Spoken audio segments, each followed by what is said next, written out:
Hey, this is Jon Johnson, the Mortgage Music Man, with a weekly market recap. All right, so to begin, anytime you speak to a mortgage person, everyone wants to know what's happening with rates.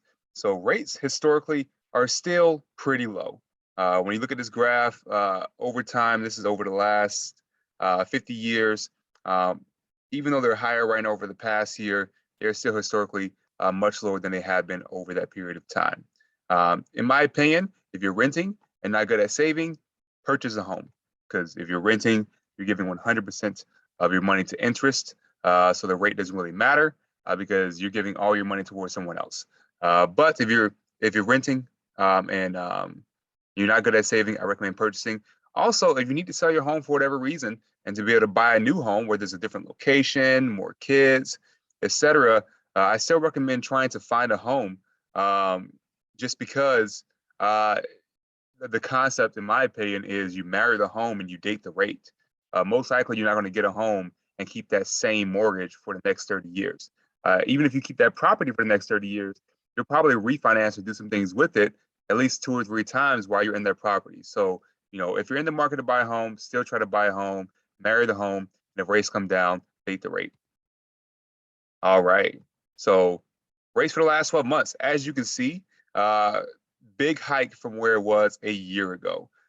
Rates change daily, and there are some days when rates do go down, but overall, they are still trending higher until U.S. inflation gets under control. So just have that in mind that, yeah, but we don't know how high they're going to go too. So if you're trying to buy a home, you know, rates are floating around 6% right now, some a little bit lower, some a little bit higher. But they could go to 7%, they can go to 8%, they can go to 9%. All the experts were saying that they were thinking that rates would go into the high threes this year. This is all the experts. And look where they're right now. So we don't know how high they'll go. Main thing is if you're able to find a home that fits yourself, fits your family, and the monthly payment is something that you can be able to afford, get the property, and then if rates go back down lower, then be able to refinance to get to those lower rates. Refinances are still happening, by the way. A lot of people think that refinances aren't happening because rates have gone higher. I have buyers that are out there that refinancing with these higher rates, their monthly payments may go up $300 a month, $400 a month. But if they're able to pay off $1,000 plus in credit cards, student loans, other different payments, then it's still a net positive for the buyer. And you go from, let's say, maybe having 10 bills a month to only having one bill, which is paying off your home. So refinance is still available. I still recommend those for buyers if they're in those situations. Non-QMs are leaving. So there's regular loans like conventional FHA, all the ones you've heard about. And then there are loans that are saying, hey, we don't care what's happened recently, bankruptcy, if someone has credit under 580, things of that nature. Someone that's foreign, so they don't live in the US, but they're trying to buy a house.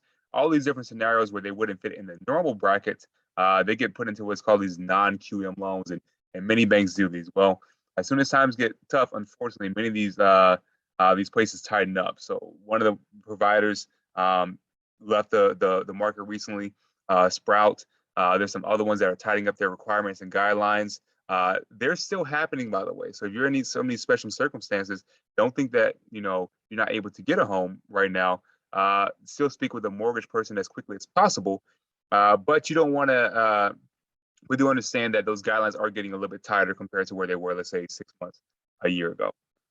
All right. Also, mortgage originators are leaving or trading companies right now. So that wasn't spelled correctly, but they're leaving or trading companies. So these are times when people show their true colors. The mortgage originators that are in this and then it's for a long haul and really care about taking care of their people. They're still going to be trying to service you as best they can, even though processors being laid off, underwriters being laid off. They're still going to give you good communication and try to take care of you, whether you're a real estate agent or you're a buyer. But the ones that weren't really that about that life, you'll start seeing their communication and other things slipping. All right, monthly market mastermind tomorrow. So myself, Gabriela, who's the marketer on our team, and maybe a special guest or two. We're going to go over things that have happened the entire month. Come tomorrow. If you want to check it out live, you can be able to sign up at bit.ly/how to buy WJohn from 10 a.m. to 11 a.m.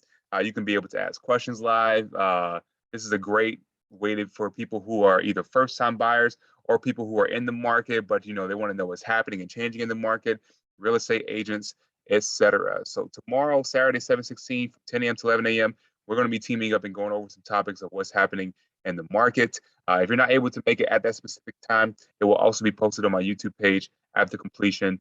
You can search Jon Johnson Lens on YouTube in order to be able to see that. But overall, thank you for listening and have a great weekend. See ya.